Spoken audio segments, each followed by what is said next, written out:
ನೀವು ಚಿತ್ತಾಪುರದ ವಿಚಾರ ಪ್ರಸ್ತಾಪ ಮಾಡ್ತಾ ಇದ್ರಿ. ಚಿತ್ತಾಪುರದಲ್ಲಿ ಬಿಜೆಪಿಗೆ ಬೇಸ್ ಭದ್ರವಾಗಿರ್ಲಿಲ್ಲ. ಇವಾಗ RSS ಇಶ್ಯೂ ಅಲ್ಲಿ ಆಗಿರೋದ್ರಿಂದ ಸಿಂಹಾಸನವೇ ರೆಡಿ ಆಗ್ತಾ ಇದೆ ಬಿಜೆಪಿಗೆ. ಹೀಗೊಂದು ವ್ಯಾಖ್ಯಾನ, ಅದನ್ನ ಸರಿಯಾಗಿ ಉಪಯೋಗಿಸ್ಕೊಳ್ತಾರ ಇಲ್ಲೋ ಬಿಜೆಪಿಗೆ ಬಿಟ್ಟಿದ್ದು ಅಂತ ಹೇಳಿ. ನೋಡಿ, ನಾವು ಮುಂದೆ ಬರ್ತಕ್ಕಂಥ ದಿನಗಳಲ್ಲಿ ಇವತ್ತು RSSಗೆ 100 ವರ್ಷ ತುಂಬಿರ್ತಕ್ಕಂಥ ಸಂದರ್ಭದಲ್ಲಿ RSS ಇನ್ನಷ್ಟು ಬೆಳಿಬೇಕು. ಇಡೀ ದೇಶದ ದೃಷ್ಟಿಯಿಂದ RSS ಬೆಳಿಬೇಕು. ಇಡೀ ದೇಶದ ಸಂಸ್ಕೃತಿಯಿಂದ RSS ಬೆಳಿಬೇಕು.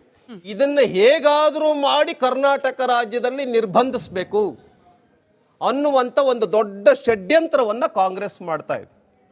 ಈಗ ಫಾರ್ ಎಕ್ಸಾಂಪಲ್ RSSನ ಒಳ್ಳೆ ಸಂಘಟನೆ ಅನ್ನುವಂಥದ್ದು ಇಡೀ ದೇಶದಲ್ಲಿ ಜನ ಗುರುತಿಸ್ತಾ ಇದ್ದಾರೆ, ಜನ ಸಪೋರ್ಟ್ ಮಾಡ್ತಾ ಇದ್ದಾರೆ, ಕಾಂಗ್ರೆಸ್ ಅಲ್ಲ. ಆದರೆ ಕಾಂಗ್ರೆಸ್ ಏನು ಮಾಡ್ತಾ ಇದೆ, ಕರ್ನಾಟಕ ರಾಜ್ಯದಲ್ಲಿ ಸ್ವಲ್ಪ ಕಾಂಗ್ರೆಸ್ ಬಲಿಷ್ಠವಾಗಿದೆ, ಮೊದಲು ಏನು ಮಾಡಬೇಕು, ಕರ್ನಾಟಕ ರಾಜ್ಯದಲ್ಲಿ RSSಗೆ ನಿರ್ಬಂಧ ಹಾಕಬೇಕು. ಅದಕ್ಕೆ ಯಾರು, ಒಬ್ಬ ಪ್ರಿಯಾಂಕಾ ಖರ್ಗೆ ಅವರು AICC ಪ್ರೆಸಿಡೆಂಟ್, ಇಲ್ಲ ನಾವು RSS ಬಗ್ಗೆ ವಿರೋಧ ಇಲ್ಲ, ಮತ್ತು ಹಂಗಾದ್ರೆ RSS ಬಗ್ಗೆ ಚಿತ್ತಾಪುರದೊಳಗಡೆ ಯಾಕೆ ಏನು ರೂಟ್ ಮಾರ್ಚನ್ನು ಮಾಡೋದಕ್ಕೆ ಇಷ್ಟೊಂದು ಕಷ್ಟಪಡಬೇಕು ನಾವು? ನಿಮಗೆ ಕೋರ್ಟ್ ಹೇಳಬೇಕಾ RSS ರೂಟ್ ಮಾರ್ಚ್ಗೆ ಅವಕಾಶ ಕೊಡಿ ಅಂತ? ಕೋರ್ಟ್ ಡೈರೆಕ್ಷನ್ ಕೊಟ್ಟ ಮೇಲೆ ನೀವು ಕೊಡ್ತಾ ಇದ್ದೀರಿ. ನೀವೆಲ್ಲ ಕೊಡ್ತಾ ಇರೋದು, ಕೋರ್ಟ್. ಜನ ರೆಡಿ ಇದ್ದಾರೆ RSSನ ಬೆಳೆಸೋದಕ್ಕೆ, ಕಾಂಗ್ರೆಸ್ ರೆಡಿ ಇಲ್ಲ. ಯಾಕೆ? RSS ಬೆಳೆದು ಬಿಟ್ರೆ ನಮ್ಮ ಬೇಳೆಕಾಳು ಬೇಯೋದಿಲ್ಲ ಅನ್ನುವಂಥದ್ದು ನಿಮಗೆ ಚೆನ್ನಾಗಿ ಗೊತ್ತಿದೆ. ಆದರೆ ಭಾಳಷ್ಟು ಜನ ಕಾಂಗ್ರೆಸ್ನ ನಾಯಕರು, ಭಾಳಷ್ಟು ಜನ ಕಾಂಗ್ರೆಸ್ನ ಕಾರ್ಯಕರ್ತರು ನಿಮ್ಮ ಥರ ಯೋಚನೆ ಮಾಡಲ್ಲ. RSS ಅಂತಕ್ಕಂಥದ್ದು ಭಾಳ ಒಳ್ಳೆಯ ಸಂಘಟನೆ, ಸಂಸ್ಕೃತಿ ದೃಷ್ಟಿಯಿಂದ, ಶಿಕ್ಷಣದ ದೃಷ್ಟಿಯಿಂದ, ಧರ್ಮದ ದೃಷ್ಟಿಯಿಂದ, ಏನು ನಮ್ಮದೇ ಅಗ್ರಿಕಲ್ಚರ್ ದೃಷ್ಟಿಯಿಂದ ಎಲ್ಲ ವಿಷಯಗಳಲ್ಲೂ ಕೂಡ RSS ನಮ್ಮ ದೇಶದಲ್ಲಿ ಬೆಳಿಬೇಕು ಅಂತೇಳಿ ಬೆಂಬಲಿಸ್ತಕ್ಕಂಥ ಸಾವಿರಾರು ಜನ ಕಾಂಗ್ರೆಸ್ನವರಿದ್ದಾರೆ. ಹೇಗೆ ನಡಿಬಹುದು ರೂಟ್ ಮಾರ್ಚು ಅಂದ್ರೆ, ನಾನು ಆಗ್ಲೇ ಹೇಳ್ದಾಗೆ ಚಿತ್ತಾಪುರದಲ್ಲಿ ಬಿಜೆಪಿಗೆ ಒಂದು ಭದ್ರವಾದ ಸಿಂಹಾಸನ ಸೃಷ್ಟಿ ಮಾಡೋಷ್ಟರ ಮಟ್ಟಿಗೆ ಭರ್ಜರಿಯಾಗಿ ನಡೆಯತ್ತಾ? 100ಕ್ಕೆ 100 ಬಹಳ ಒಳ್ಳೆಯ ಸಂಖ್ಯೆಯ ರೂಟ್ ಮಾರ್ಚು ಚಿತ್ತಾಪುರದಲ್ಲಿ ನಡಿಬೋದು ಅನ್ನಂಗೆ ಕಾಣುತ್ತೆ.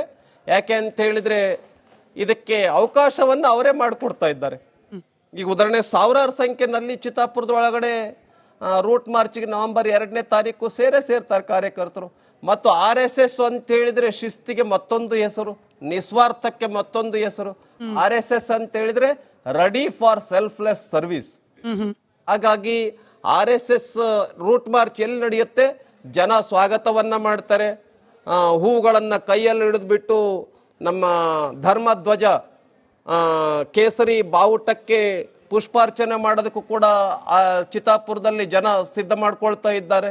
ಸಾವಿರಾರು ಸಂಖ್ಯೆಯಲ್ಲಿ ಸ್ವಯಂ ಸೇವಕರು ಇದರೊಳಗಡೆ ಪಾಲ್ಗೊಳ್ಬೇಕು, ಒಂದು ಒಳ್ಳೆ ರೂಟ್ ಮಾರ್ಚನ್ನು ಮಾಡಬೇಕು ಅಂಥೇಳಿ ನಮ್ಮ ಸ್ವಯಂ ಸೇವಕರು, ಕಾರ್ಯಕರ್ತರು ಸಿದ್ಧತೆಯನ್ನ ನಡೆಸಿದ್ದಾರೆ. ನೋಡಿ, ನೀವು ಇಲ್ಲಿ ನಿಂತು ಹೇಳ್ತಿದ್ದೀರಿ RSS ಒಂದು ಸುಸಂಸ್ಕೃತ ಸಂಘಟನೆ, ಸೆಲ್ಫ್ಲೆಸ್ ಆರ್ಗನೈಸೇಷನ್ ಅಂತ ಹೇಳಿ. ಆದ್ರೆ ಇದೇ ಪ್ರಿಯಾಂಕ್ ಖರ್ಗೆ ಅವರ ವಿರುದ್ಧವಾಗಿ ನೀವೇ, ನಿಮ್ಮ ಪಕ್ಷದವರೇ ನಿಲ್ಲಿಸಿದ ಮಣಿಕಂಠ್ ರಾಥೋಡ್ ಅವರ ಹೇಳಿಕೆಯಲ್ಲಿ ಎಷ್ಟು ವ್ಯತ್ಯಾಸ ಇದೆ ರವಿಕುಮಾರ್ ಸರ್? ಅವ್ರು ಹೇಳ್ತಾರೆ, ಕಟ್ಟರ್ ಪಂಥೀಯವಾದಿಗಳು RSSನವರು ಪ್ರಿಯಾಂಕ್ ಖರ್ಗೆ ಅವರೇ ನಿಮ್ ಮನೆಗೂ ನುಗ್ಗಿ ಹೊಡಿತಾರೆ, ನೋಡ್ತಾ ಇರಿ. ಇದೇನಾ ಡಿಫೆಂಡ್ ಮಾಡ್ಕೊಳ್ಳೋ ಪರಿ? ಅವ್ರು ಏನ್ ಹೇಳಿದಾರೆ ನಾನು ಗಮನಿಸಿಲ್ಲ. ಮುಂದೆ ಪಕ್ಷದಿಂದ ಕ್ಯಾಂಡಿಡೇಟ್ ಆಗಿ ನಿಂತವ್ರು ಸರ್. ಅವ್ರು ಏನ್ ಹೇಳಿದಾರೆ ನಾನು ಗಮನಿಸಿಲ್ಲ. ಮಣಿಕಂಠ ಅವರು ನಮ್ಮ ಕ್ಯಾಂಡಿಡೇಟ್ ಆಗಿದ್ರು, ಅವ್ರು ಏನು ಹೇಳಿದರೆ ನಾನು ಗಮನಿಸಿಲ್ಲ. ಆದರೆ RSS ಯಾವುದೇ ಭಯೋತ್ಪಾದಕ ಚಟುವಟಿಕೆಯಲ್ಲಿ, ಯಾರಿಗೋ ಮನೆ ನುಗ್ಗಿ ಹೊಡೆಯುವಂಥ ಕೆಲಸದಲ್ಲಿ RSS ಆಗಲಿ BJP ಆಗಲಿ ನಮ್ಮ ಪರಿವಾರ ಸಂಘಟನೆಗಳು ಮಾಡೋದಿಲ್ಲ. ಅದ್ರ ಬಗ್ಗೆ ಎಳ್ಳಷ್ಟು ಡೌಟ್ ಬೇಡ.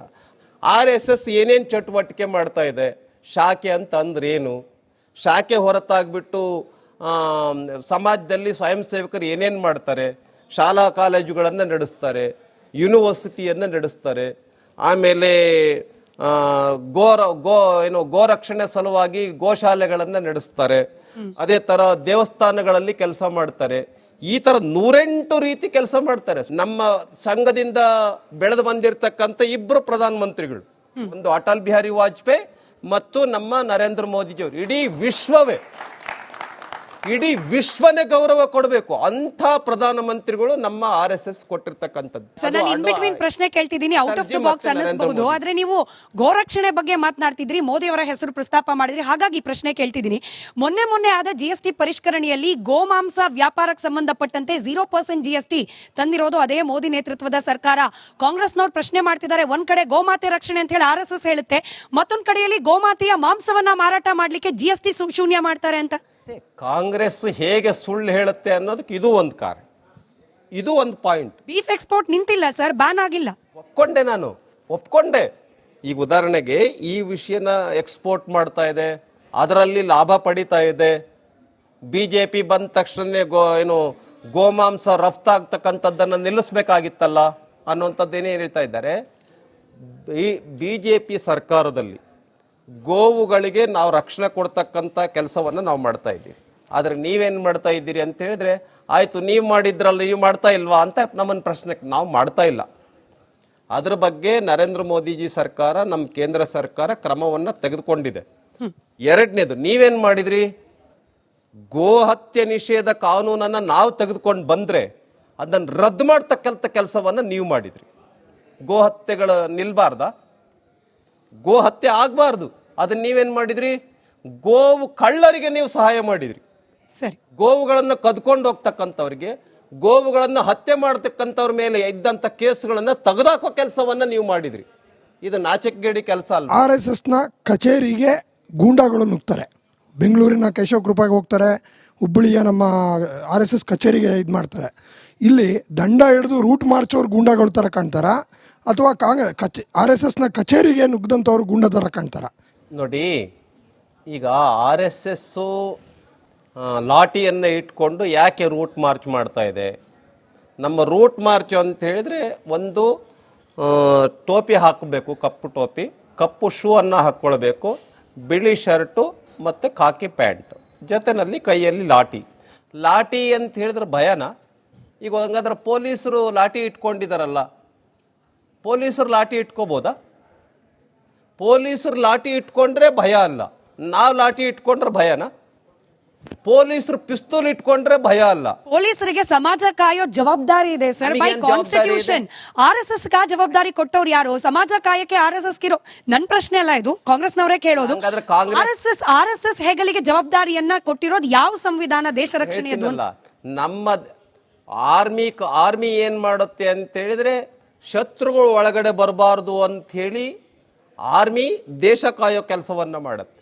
ನಮ್ಮ ದೇಶದ ಒಳಗಡೆ ಶತ್ರುಗಳು ಪುನರುತ್ಥಾನ ಆಗಬಾರ್ದು, ಭಯೋತ್ಪಾದಕರು ಬೆಳಿಬಾರ್ದು ಅನ್ನೋ ಕಾರಣಕ್ಕೋಸ್ಕರ RSS ಲಾಠಿಯನ್ನು ಇಟ್ಕೊಂಡಿದೆ. ಅದು ಸಮಾಜ ರಕ್ಷಣೆಯ ಕೆಲಸವನ್ನ ಮಾಡುತ್ತೆ. ಹಾಗಾಗಿ ಸೆಲ್ಫ್ ಪ್ರೊಟೆಕ್ಷನ್ಗೋಸ್ಕರ ನಾವು ಲಾಠಿ ಇಟ್ಕೊಂಡಿದ್ದೀವಿ. ಮಕ್ಕಳಲ್ಲಿ ಧೈರ್ಯವನ್ನು ಹುಟ್ಟಿಸೋದಕ್ಕೆ, ವಿಶ್ವಾಸವನ್ನು ಮೂಡಿಸೋದಕ್ಕೆ ನಾವು ಲಾಠಿ ಇಟ್ಕೊಂಡಿದ್ದೀವಿ. ಮತ್ತು ಲಾಠಿಯ ಇನ್ನೊಂದು ಸಂಕೇತ ಏನಪ್ಪ ಅಂತ ಹೇಳಿದ್ರೆ,